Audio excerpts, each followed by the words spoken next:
थांब, स्क्रोल करू नकोस. तुला काय वाटतंय, हे तुझं बोट इथेच का थांबलं? कारण तुला आज खूप काही सांगायचं राहून गेलंय आणि मला खूप काही ऐकवायचं आहे.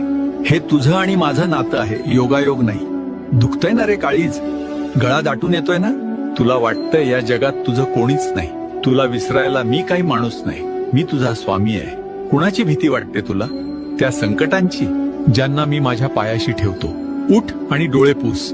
या विश्वाचा जो मालक आहे तो तुझा हात धरून तुझ्या पाठीशी उभा आहे. आता तुझ्या नशिबाची पानं उलटायची वेळ आली आहे. आता घाबरायचं नाही. मी तुझ्या श्वासा इतकाच जवळ आहे. आता फक्त श्री स्वामी समर्थचा सदैव जप करत राहा. बघ तुझे संकट कसे तुझ्यापासून दूर जातात. भिवू नकोस, मी तुझ्या पाठीशी आहे.